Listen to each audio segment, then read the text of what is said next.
The Valdran Empire had conquered 47 star systems in 3 centuries.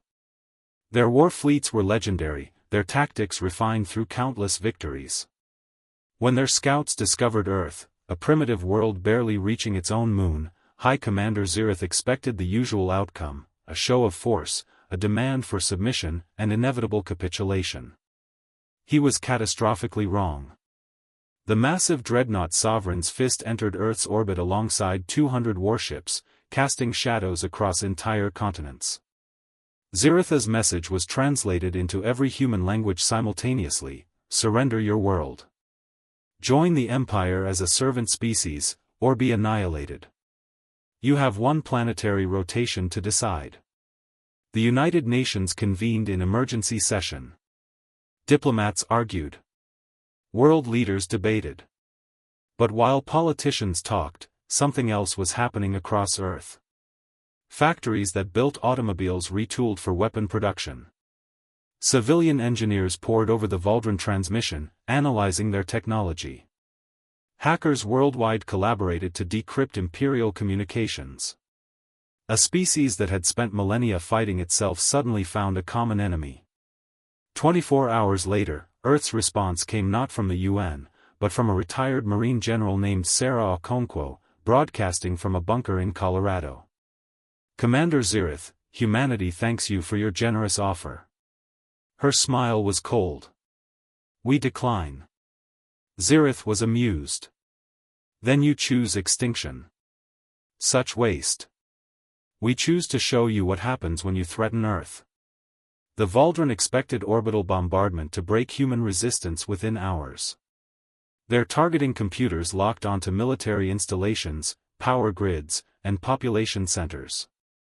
The first salvo of plasma beams lanced downward. And Earth's skies erupted with light. Thousands of improvised satellites, cobbled together from space junk, commercial satellites, and hastily launched rockets, created a debris field that scattered the plasma fire. Reflective panels, chaff clouds, and electromagnetic pulse generators disrupted Valdran targeting systems. It was crude, desperate, and effective enough to buy time. Impossible, Zirith muttered, watching his displays flicker with interference. They had one day. What the Valdran didn't understand was human desperation breeding innovation. When told they couldn't win, humans didn't surrender, they changed the rules. Ground-based railguns, built using blueprints shared freely across the internet, fired tungsten rods into orbit. The Valdran shields, designed to deflect energy weapons, buckled under kinetic impacts. 3 frigates exploded, raining debris onto the fleet. Zirith ordered a full assault. Dropships launched toward major cities, carrying Valdran shock troopers who had never faced defeat. They expected terrified civilians. Instead, they found ambush. Humans fought with military precision and civilian fury. Soldiers used asymmetric tactics refined through centuries of guerrilla warfare. Citizens transformed their cities into deadly mazes, using knowledge of every street and building. A species that invented warfare as an art form showed the Valdran what 8 billion motivated defenders could accomplish. In New York, a mathematics professor used traffic camera networks to coordinate sniper fire. In Lagos, chemical engineers weaponized industrial compounds. In Mumbai, drone hobbyists modified their equipment into swarms of kamikaze attackers. In Sao Paulo, hackers infiltrated Valdran combat armor, turning soldiers' own weapons against them.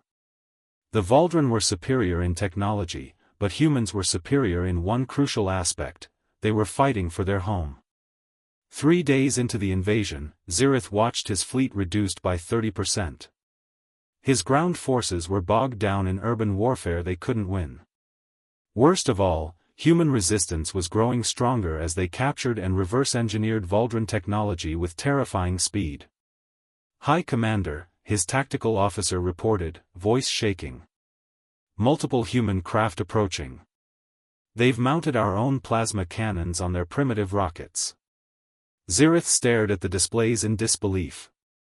In 72 hours, Earth had gone from pre-spaceflight civilization to a legitimate threat. Their scientists worked miracles. Their soldiers fought like demons. Their citizens refused to break. He'd made a fatal error, he'd given humans something to unite against. When the Sovereign's fist limped away from Earth, pursued by human fighters cobbled together from captured technology, Zirith composed his report to the Imperial Council. It contained 3 words that would echo through the Empire: avoid this species. The Valdran Empire had conquered 47 star systems. Earth would not be the 48th. Humanity had announced itself to the galaxy not with diplomacy or surrender, but with defiance. And every species watching learned an important lesson: never underestimate a species willing to turn their entire world into a weapon to protect their home. The age of human isolation was over. The age of human resistance had begun.